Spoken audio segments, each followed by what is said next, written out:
안녕하세요. 본 영상 강의를 진행할 고혜인입니다. 2017년 아동학대로 판단된 사례 건수가 3만 건이 넘었으며 학대 피해 경험이 있는 아동은 학대 피해 경험이 없는 아동보다 사회적으로 위축되며 정서적인 불안정, 우울증, 비행, 범죄 등 심각한 사회 문제를 저지르는 경우가 많습니다. 이처럼 아동학대는 학대를 당한 이후부터 성인기에 이르기까지 삶 전반에 부정적인 영향을 주고 있으며 심지어 세대를 이어 되물림되기도 합니다. 그러므로 아동학대는 한 개인이나 가족 내 문제가 아니라 사회 전체의 문제이며 우리 모두가 관심을 가져야 할 중요한 사안입니다. 그렇다면 우리는 어떻게 하면 아동학대를 예방할 수 있을까요? 이 질문에 답하기 전에 심리상담소 안 좋은 습관을 고쳐드립니다 라는 제목의 영상 하나를 보도록 하겠습니다.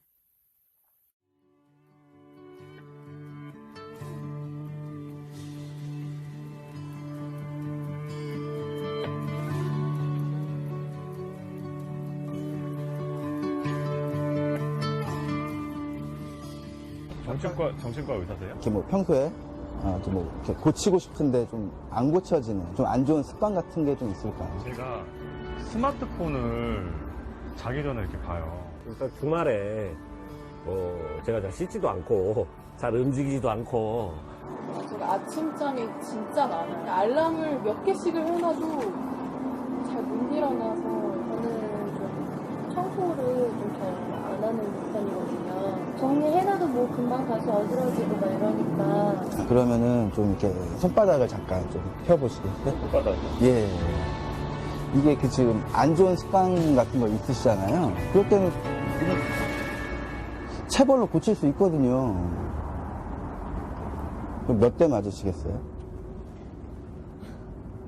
좀 고치고 싶어 하시니까 몇 대 맞으시겠어요? 아니, 맞으면 안 되죠. 저 때리시려고요? 좀 그러네 뭐 아, 뭐야, 이거? 아니 내가 나이가 몇인데 무슨 체벌을 제가 무슨 애도 아니고 저 성인인데 한번 보겠습니다. 여기에 그 상담 결과지를 좀 보여드릴게요. 이거 한번 조금 읽어보세요. 결과제예요?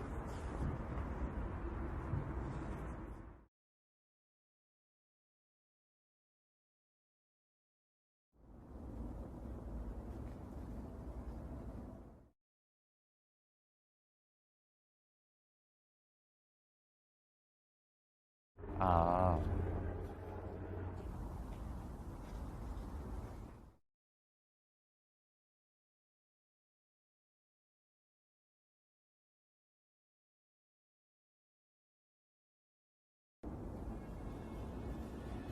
아니, 무슨 말씀인지 알겠어요.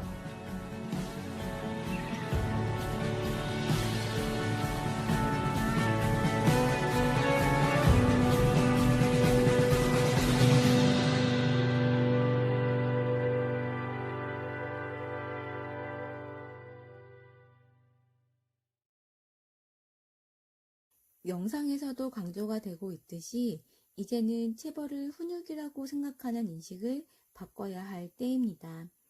가정 내 작은 체벌이 아동학대가 될 수 있으며 체벌은 오히려 아동의 정서 발달에 해가 된다는 보고들이 많습니다. 어떤 것이 아동학대에 해당하는지를 판단하기 위해서는 아동의 권리에 대한 이해가 선행되어야 하겠습니다.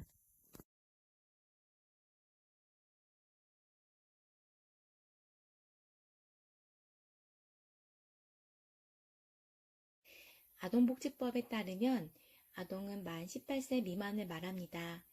즉, 아동복지법에서는 갓 태어난 아기부터 초등학생, 중학생, 고등학생까지를 아동이라 정의하고 있습니다. 이 아동들에게는 국제적으로 약속한 권리들이 있는데요. 1989년 11월 21일에 유엔 총회에서 국제협약인 유엔 아동권리협약을 만장일치로 채택하였습니다. 이 유엔 아동권리협약은 아동권리 보호만을 목적으로 만들어진 국제사회 최초의 협약으로 국제협약 중 가장 많은 국가의 비준을 받은 협약이기도 합니다. 우리나라에서도 1991년 11월에 가입하여 국내법과 동일한 효력을 발휘하고 있습니다.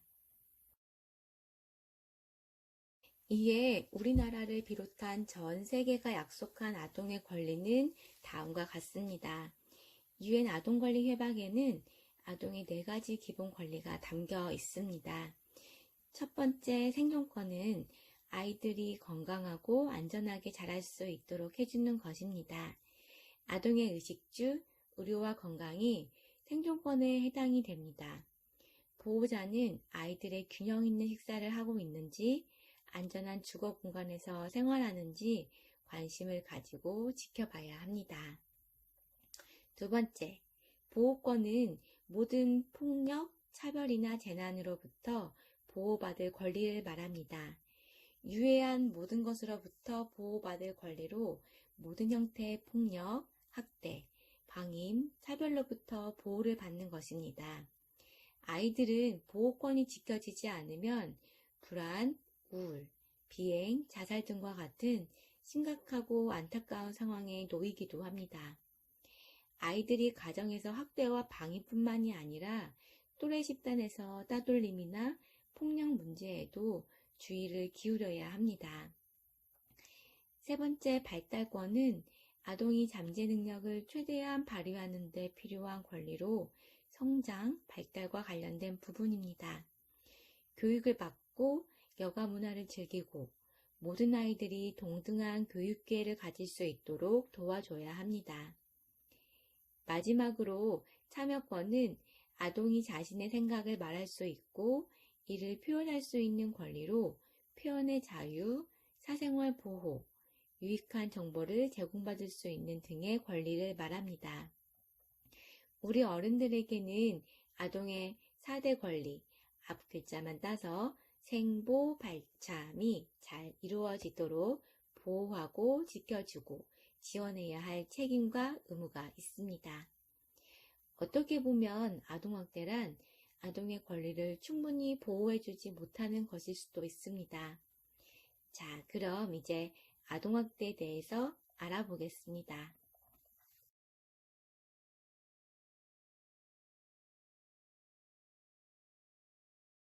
아동학대란 보호자를 포함한 성인이 아동의 건강, 복지를 해치거나 정상적 발달을 저해할 수 있는 신체적, 정신적, 성적 폭력이나 가혹행위를 하는 것 또는 아동을 유기하거나 방임하는 것을 말합니다. 즉, 아동이 건강하게 성장 발달하는 과정에서 하지 말아야 하는 것을 하는 행동을 하는 것과 해야 함에도 불구하고 하지 않는 행동, 이 모두가 아동학대에 해당이 됩니다. 더 나아가 아동의 권리가 침해되거나 보호받지 못하는 모든 상황이 아동학대에 해당이 될 수 있습니다. 예를 들어 아이에게 욕을 하거나 나가, 죽어버려 등의 말을 한다거나 회초리로 종아리를 때려 훈육을 하는 것, 그리고 장기간 아이를 혼자 집에 두는 것, 그리고 아이 앞에서 부부싸움을 자주 하는 것, 그리고 물건을 사려고 아동을 잠시 차에 두는 것, 그리고 아동 형제들 간의 비교, 가족 내 따돌림, 아동의 수준보다 높은 기대를 가지고 과하게 학습을 시키는 것까지 아동학대에 해당이 됩니다. 어른 입장에서 경미한 행위도 경중에 상관없이 아동학대에 해당이 될 수 있으며 특히 최근에 아동 권리에 대한 감수성이 높아지면서 권리가 침해되는 부분도 아동보호 전문기관에서는 아동학대로 판단되는 경우가 많아지고 있습니다.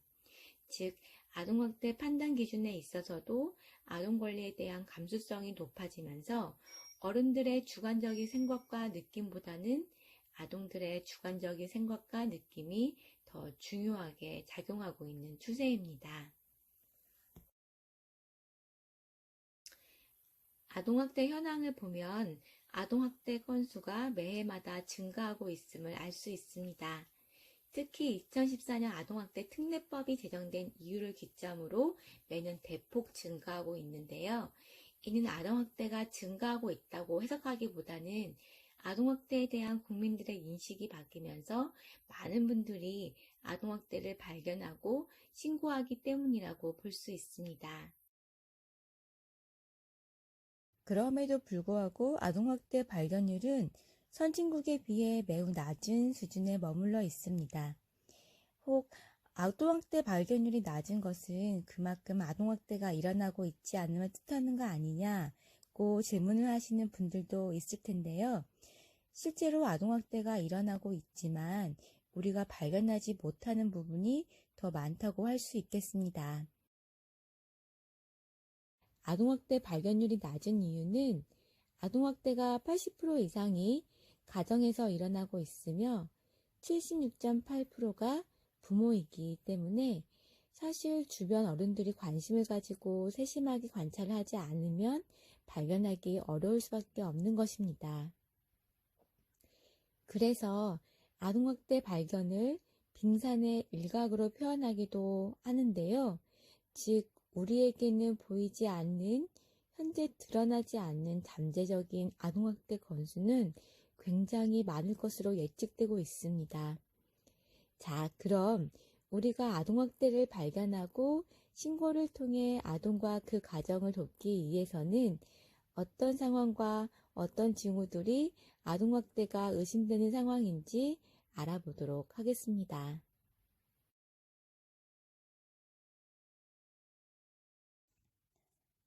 아동학대 유형에는 신체학대, 정서학대, 성학대, 방임 이렇게 4가지 유형이 있습니다.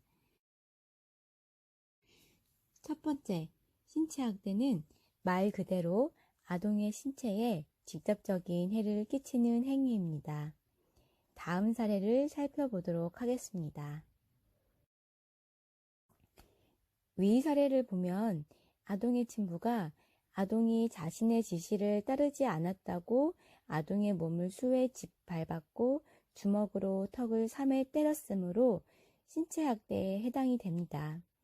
이외에 파리채, 골프채, 리모컨 등의 도구로 아동의 신체를 때리거나 던져서 아동의 신체 일부를 맞게 되는 경우도 신체학대에 해당이 됩니다.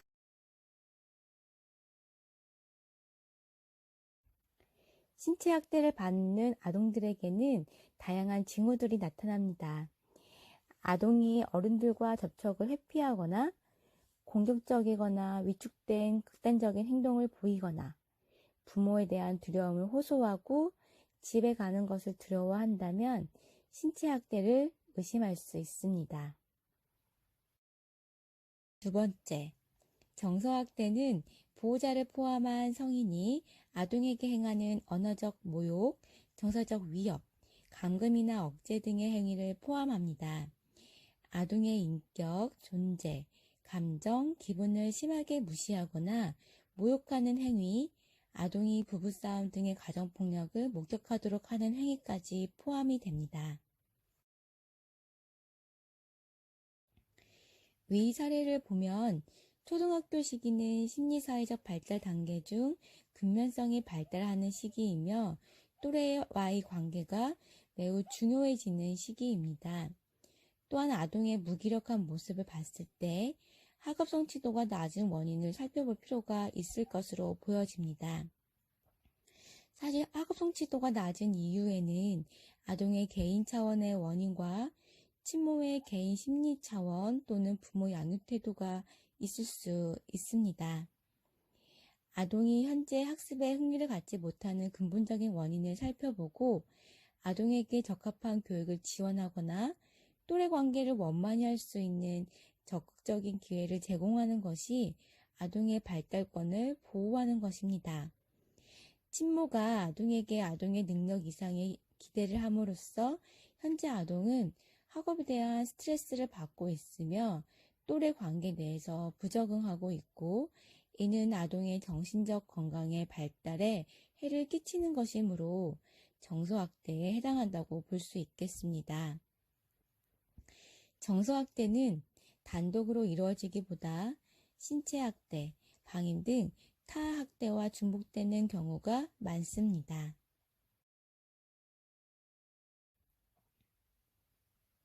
아이들이 정서학대를 받고 있음을 어떻게 알 수 있을까요? 정서학대를 받는 아동들에게는 다음과 같은 다양한 징후들이 나타납니다. 특정 물건을 계속 빨고 있거나 물어뜯는 행동을 보입니다. 또는 반사회적이거나 파괴적인 행동을 보이는 아동, 히스테리, 강박, 공포 등 과도한 정신 신경성 반응을 보인다거나 과잉행동, 발달지연, 자해 및 자살 시도 등의 행동을 나타냅니다. 세 번째, 성학대는 보호자를 포함한 성인이 자신이 성적 충족을 목적으로 18세 미만의 아동과 함께하는 모든 성적 행위를 말합니다. 위 사례는 성학대가 의심되는 상황인데요. 아이가 알고 있기에 도가 넘는 성지식을 가지고 있을 때는 성학대를 의심해야 하며, 의심이 되는 상황에서 즉시 112에 신고를 하셔야 합니다. 성학대를 받는 아동들에게는 다음과 같은 다양한 징후들이 나타납니다. 연령에 맞지 않는 해박하고 조숙한 성지식 및 성적 행동, 명백하고 성적인 묘사를 한 그림, 동물 혹은 장난감을 대상으로 하는 성적인 상호 관계가 나타난다면 성학대를 의심할 수 있습니다. 이외에 수면장애, 충동성, 산만함, 주의집중장애, 특정 유형의 사람 혹은 성에 대한 두려움, 동물에게 잔혹함, 섭식장애, 비행, 가출, 자기파괴적 행동, 우울, 사회관계 단절 등의 증상도 성학대 외상 후 나타나는 증상이므로 관심을 가지고 보셔야 하겠습니다.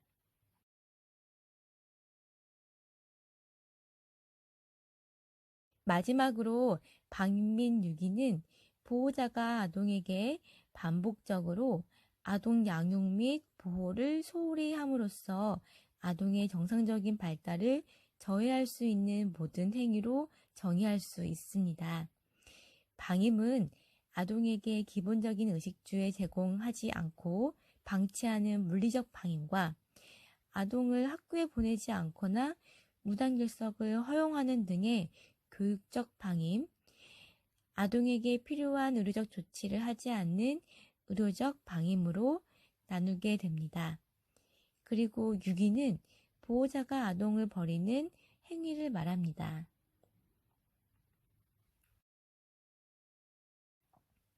위 사례는 보호자가 혼자 아이를 키우면서 생계를 위해 어쩔 수 없이 밤에 일을 다니고 있는 것이긴 하지만 엄마가 없는 동안 아동의 정상적인 발달이 저해되는 행동을 하게 내버려 둔 것이기 때문에 이는 방임에 해당이 됩니다. 방임되는 아동들의 징후는 다음과 같습니다.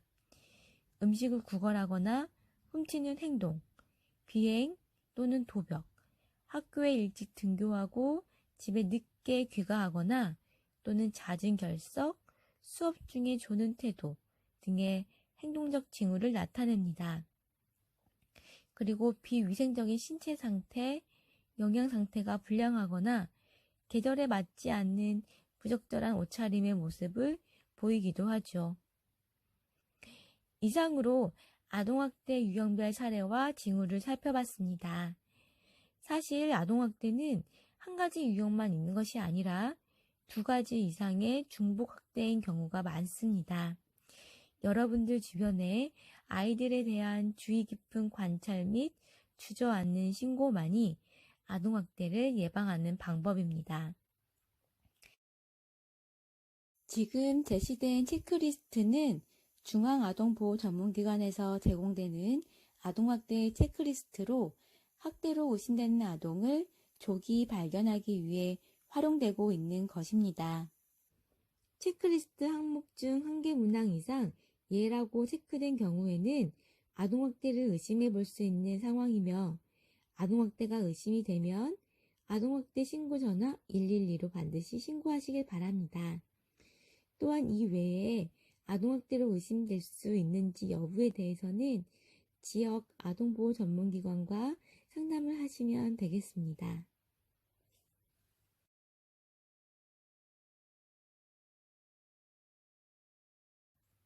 자, 지금부터는 아동학대 신고 방법에 대해서 알아보도록 하겠습니다. 아동학대 신고는 누가 할 수 있는 걸까요? 아동학대 신고는 누구나 하실 수 있습니다. 아동학대 관련 법에도 다음과 같이 명시되어 있습니다. 즉, 누구든지 아동학대 범죄를 알게 된 경우나 그 의심이 있는 경우에는 아동보호 전문기관 또는 수사기관 112에 신고할 수 있는 거죠.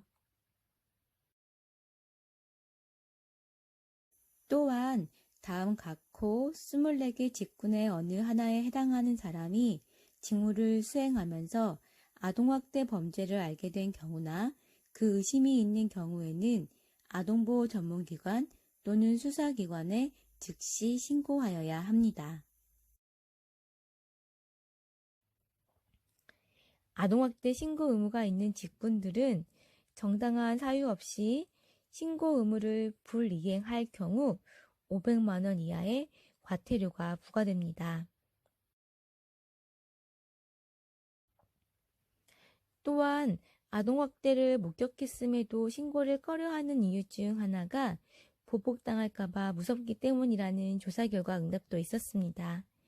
그러나 이 부분은 걱정 안 하셔도 될 것 같습니다. 아동학대 처벌법, 공익신고자 보호법, 특정범죄 신고자 등 보호법에 근거하여 신고자는 불이익 조치, 파면, 해임, 해고 등 되지 아니하며 신변 보호에 필요한 조치 요구가 가능합니다. 신고인의 인적사항은 기재가 생략되고 있으며 신고인의 인적사항 또는 신고인임을 미루어 알 수 있는 사실을 다른 사람에게 알려주거나 공개 또는 보도해서 안 되며 이를 어기시 3년 이상의 징역이나 3천만 원 이하의 벌금이 부여됩니다. 그러니 보복이 두려워서 신고를 망설이신다면 걱정하지 마시고 신고하시면 되겠습니다. 신고 의무자와 비신고 의무자 모두 아동의 권리를 보호해야 하는 책임과 의무를 가진 어른이기에 아동학대가 목격이 되거나 아동학대가 의심이 되는 상황에서는 누구든지 바로 신고를 할 수 있습니다. 자, 그러면 아동학대 신고는 어디로 해야 할까요? 여러분, 지금 핸드폰으로 이 강의를 보고 계시고 있으시죠? 그 핸드폰 전화 앱 누르시고 112로 전화를 걸어 신고하시면 됩니다. 또는 아이지킴이 콜 112라는 앱을 다운로드 받으셔서 신고하실 수 있습니다.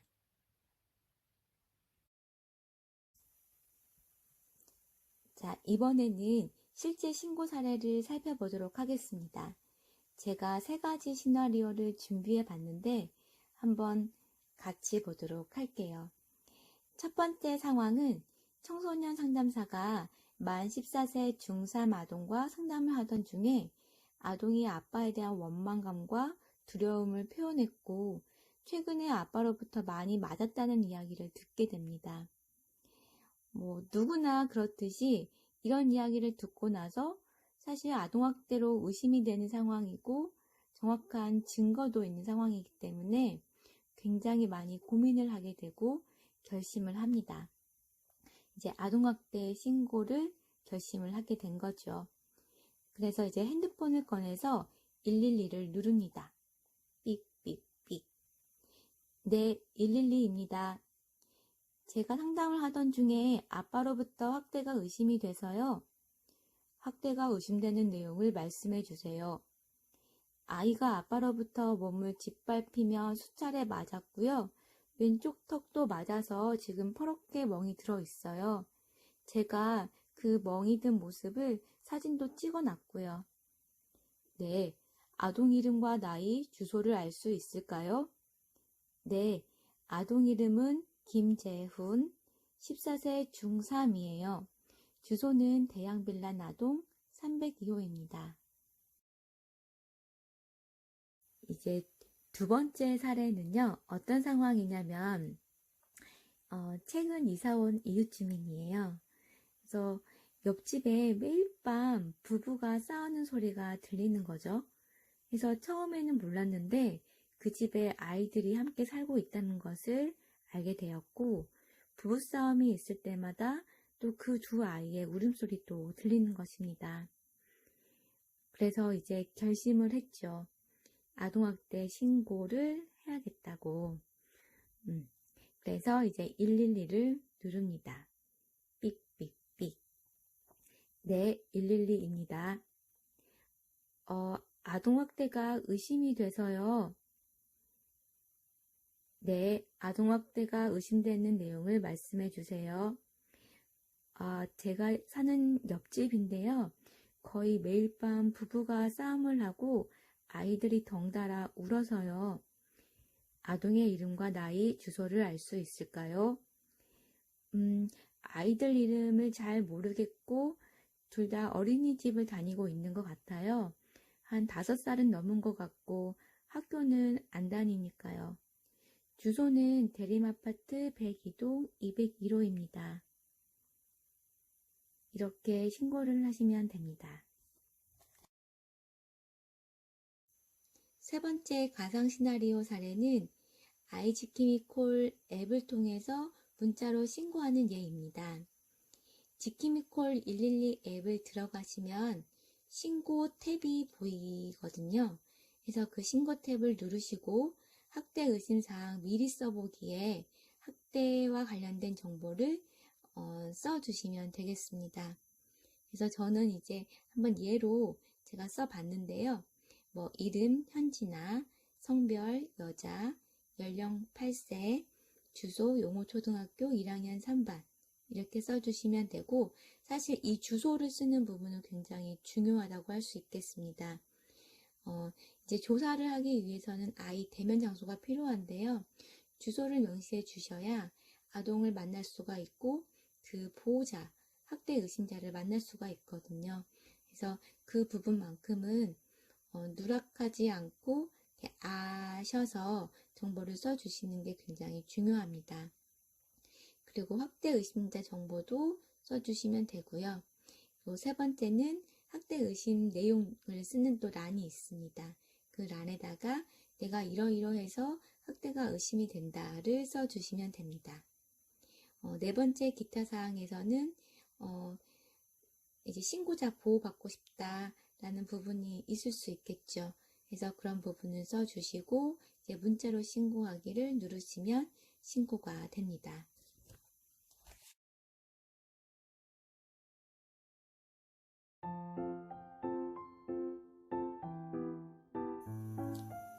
아동의 울음소리가 계속되는 경우, 아동의 상처에 대한 보호자의 설명이 모순되는 경우, 계절에 맞지 않는 깨끗하지 않은 옷을 계속 입고 다니는 경우, 이유 없이 지각이나 결석이 잦은 경우, 나이에 맞지 않는 성적 행동을 보이는 경우,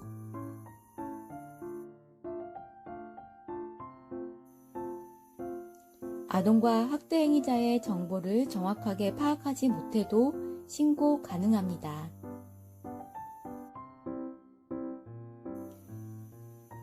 국번 없이 112 또는 지역 아동보호 전문기관으로 상담하세요.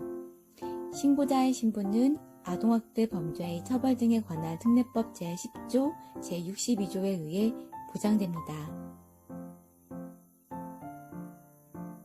여러분의 관심과 신고가 아동학대를 예방할 수 있습니다.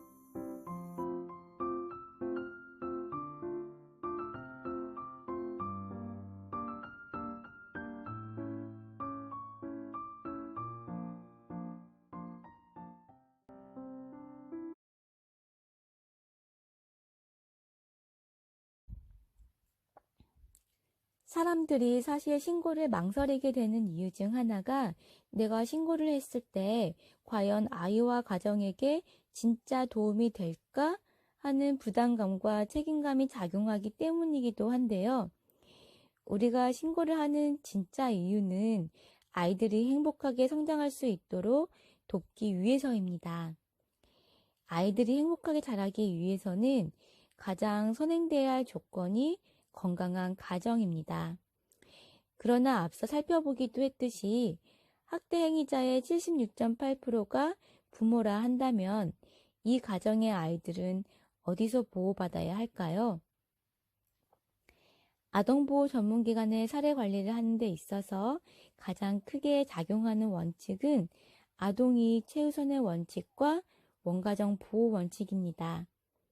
즉, 아동보호 전문기관에서는 아동학대로 판단되는 사례 중에 긴급한 상황에서는 아동을 분리시키기도 하지만 그 외에도 원가정의 기능이 회복될 수 있도록 가해자에게 교육 상담을 수강할 수 있도록 한다거나 가해자가 아닌 다른 보호자 및 형제자매들의 심리치료, 피학대 아동의 심리치료, 의료적인 지원, 경제적인 지원을 하고 있습니다.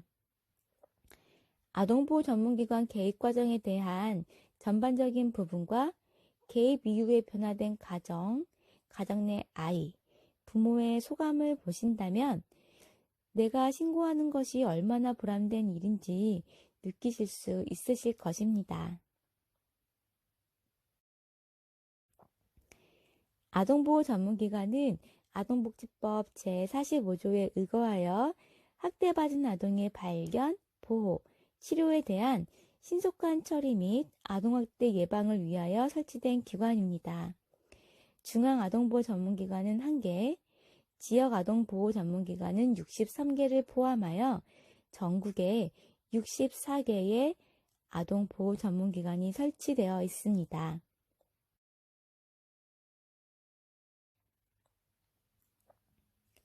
중앙아동보호 전문기관은 전국 차원의 아동학대 관련 기관과의 협력체계 확립과 아동학대 정책 재원을 통해서 아동학대 피해 아동과 가족의 회복을 지원하고 일반 시민의 아동학대 인식 증진을 위한 홍보 및 교육 활동을 전개하고 있습니다.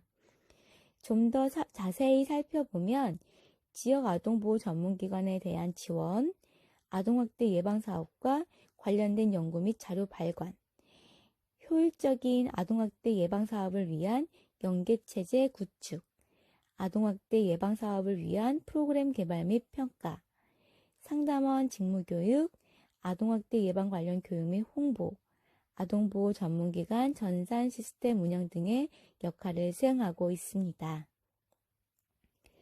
지역 아동보호 전문기관은요, 아동 최우선의 원칙과 원가정 보호 원칙에 근거하여 아동학대 신고 접수에서부터 사후관리까지 아동학대 사례에 관한 일련의 모든 조치와 관리를 수행하고 있으며 지역의 아동학대 예방을 위하여 교육과 홍보 사업을 실시하고 있습니다.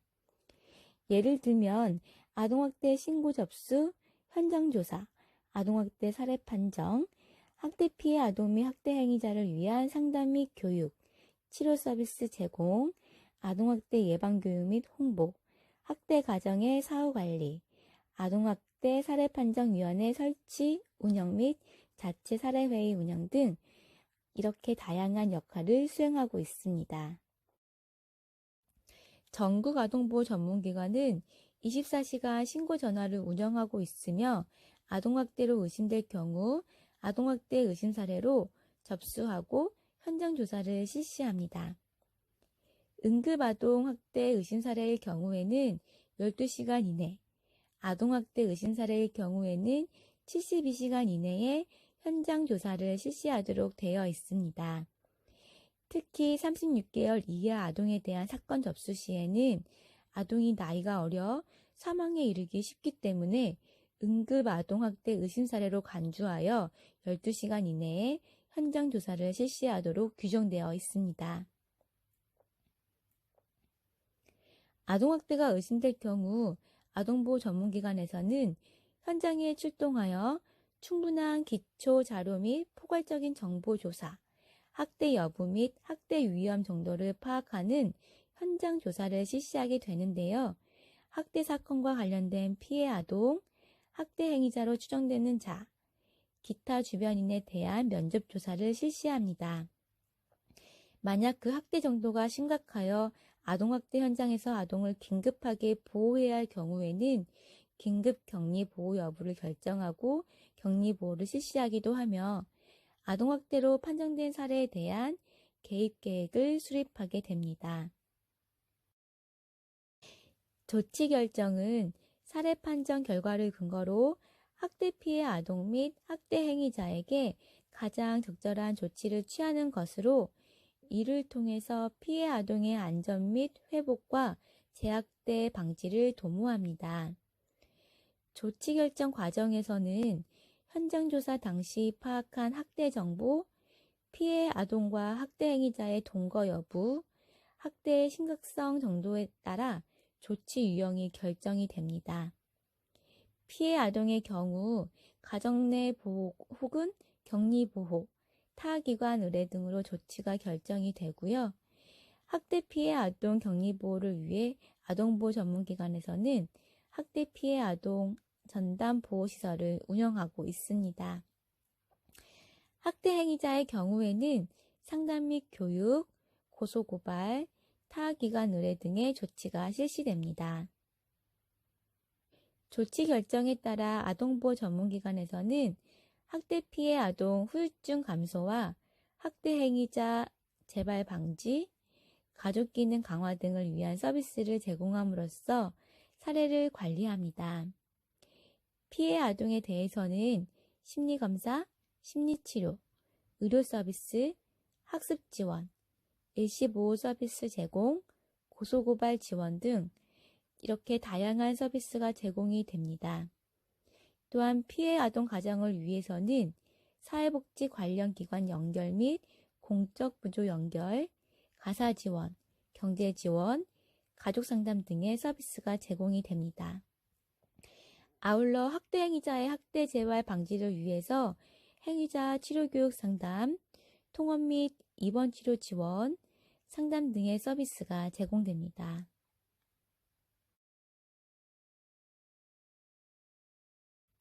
자, 그럼 실제 아동보호 전문기관에서 사례 개입 후에 변화된 가정의 모습을 잠깐 살펴보도록 할까요? 아동학대로 신고된 이후에 많은 가정들이 변화되고 있습니다. 이 가정들이 어떻게 변하는지 살펴보도록 하겠습니다. 저는 처음 제가 아동학대 가해자로 신고가 되었을 때는 무척 당황스럽고 화가 치밀어 올랐습니다. 그런데 아동보호 전문기관에서 운영하는 상담 교육 프로그램과 가족기능 강화 프로그램에 참여하면서 제가 아이에게 잘못된 훈육을 하고 있음을 알게 되었습니다.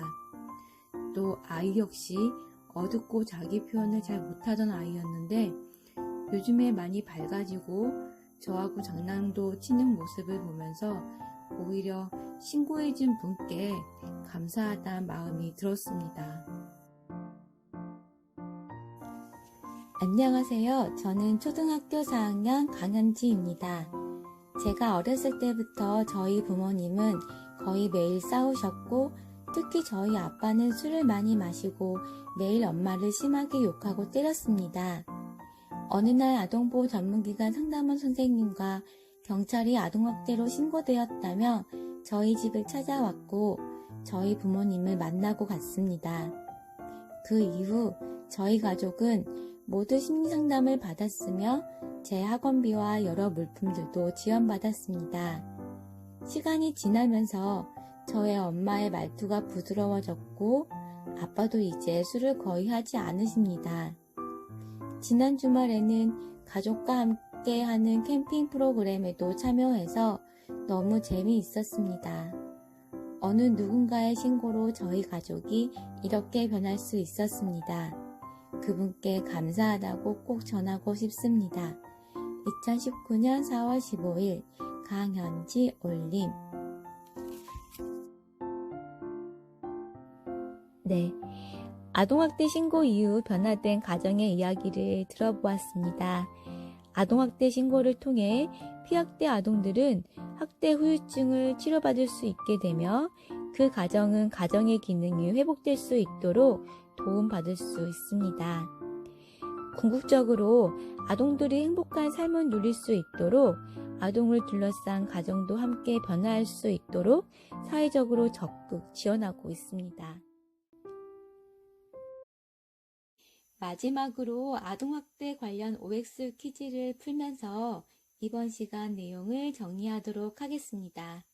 OX 퀴즈는 모두 10문항입니다.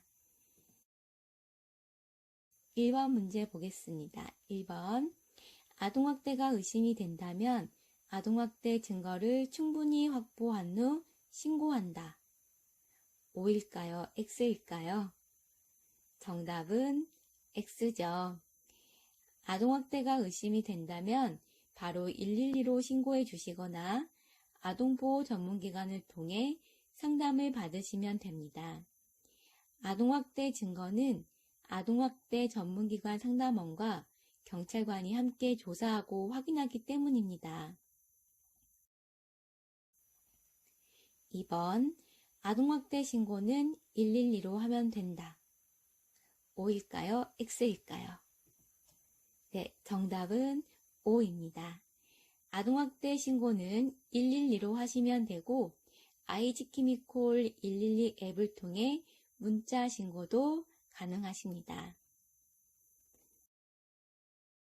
3번.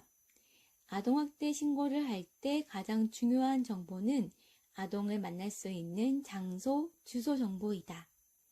O일까요? X일까요? 네, 정답은 O입니다. 아동학대 신고를 할 때에는 최대한 많은 정보를 알려주시는 게 좋습니다.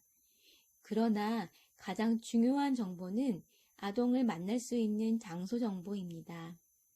구체적인 인적사항이 아니더라도 7살 정도 되는 여자아이가 지금 연지공원 놀이터 앞에서 엄마한테 뺨을 심하게 맞고 있어요 라고 한다거나 10살 여자아이가 아빠가 술을 먹고 욕하면서 집을 나가라고 했다고 방황하고 있길래 지금 저랑 같이 있어요. 아이랑 제가 있는 곳은 땡땡 초등학교 앞 땡땡 분식점이에요. 라 하셔도 됩니다.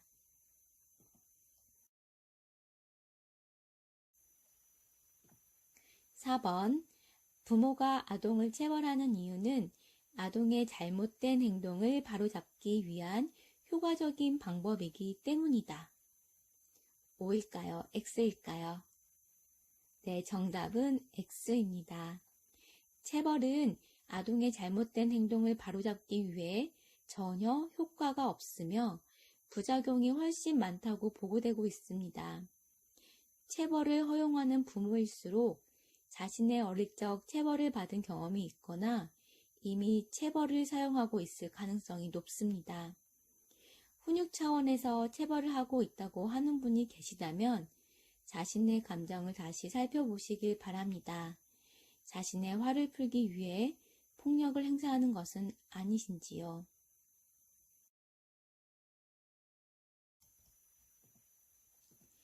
5번. 아동학대는 개인 가정사 문제로 외부인이나 국가에서 관여할 바가 아니다. O일까요? X일까요? 정답은 X입니다. 1989년 유엔 아동권리 협약이 국제연합에서 만장일치로 채택되고 1991년 11월에 우리나라도 가입하면서 아동의 권리를 보호에 대한 강제 이행 의무를 갖게 되었습니다.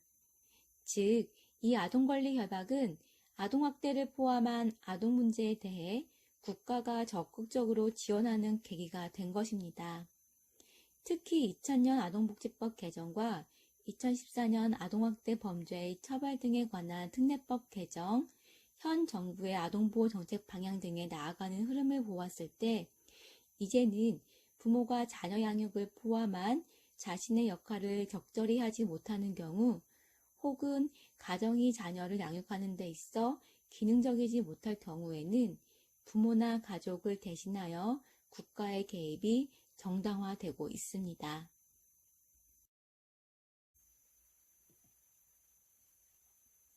6번. 우리나라는 신고 의무자가 신고 의무를 이행하지 않았을 시에 대한 벌금 규정이 아직 없다. O일까요? X일까요? 네, 정답은 X죠. 아동학대 범죄의 처벌 등에 관한 특례법에 의하면 신고 의무자가 정당한 사유 없이 신고 의무를 불이행했을 시 500만 원 이하의 과태료를 부과한다고 명시되어 있습니다. 7번. 아동학대가 의심되는 상황에서 아동학대 신고는 신고 의무자만 할 수 있다. O일까요? X일까요? 정답은 X입니다. 아동학대 범죄의 처벌 등에 관한 특례법에 아동학대가 의심되는 상황에서는 누구나 아동학대 신고를 할 수 있다고 법에 명시되어 있습니다. 보통 일반인들이 네가 뭐라고 남의 가정사에 간섭하냐 생각할 수 있지만 아동학대가 의심되는 상황에서 아동학대를 신고하는 것은 실제 법에 명시되어 있는 의무 조항이기도 합니다. 8번. 아동학대의 신고를 누가 했는지 아동의 보호자가 매우 궁금해한다면 알려줄 수도 있다. O일까요? X일까요?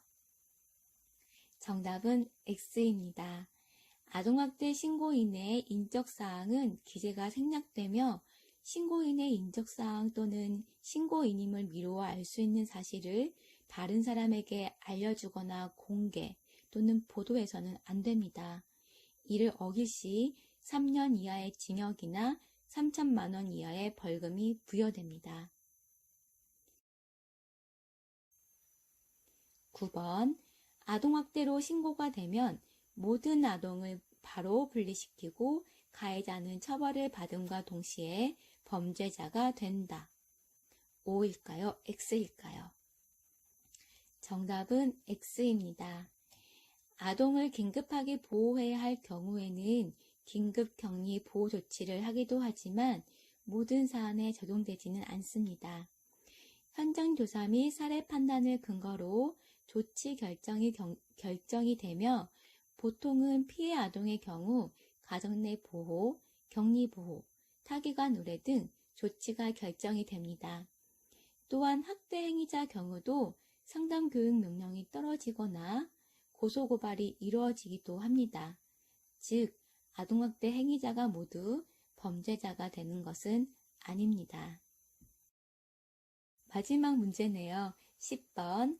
지역아동보호 전문기관에서는 피학대 아동의 학대 후유증을 감소시키기 위한 노력을 하고 있으며 가정기능 회복을 위한 가해자 교육 상담, 형제자매들에 대한 지원은 중앙아동보호 전문기관에 위임하고 있다. O일까요? X일까요? 정답은 X입니다. 지역아동보호 전문기관에서는 위의 모든 서비스를 모두 제공하고 있습니다. 아동보호 전문기관은 아동 최우선의 원칙과 원가정 보호 원칙에 근거하여 전문적인 사례 관리를 하고 있습니다. 즉, 피학대 아동은 긴급 여부에 따라 격리, 원가정에서 보호될 수 있도록 하며 학대 후유증을 감소시키기 위한 심리상담 치료 서비스를 지원합니다. 그리고 재학대 방지를 위해 학대 행위자의 교육상담 명령을 수행하며 가족 기능을 강화시키기 위한 다양한 서비스를 제공하고 있습니다. 잊지 마세요. 아동학대에 대한 증거가 불충분하더라도 아동학대가 의심이 된다면 신고를 하는 게 아동학대를 예방하는 방법입니다. 다음의 문장을 마음에 새겨볼까요? 나는 아동학대가 의심되는 경우 즉시 112에 신고할 것이다. 이것으로 아동학대 예방교육을 마치도록 하겠습니다. 지금까지 긴 시간 강의 잘 들어주셔서 감사합니다.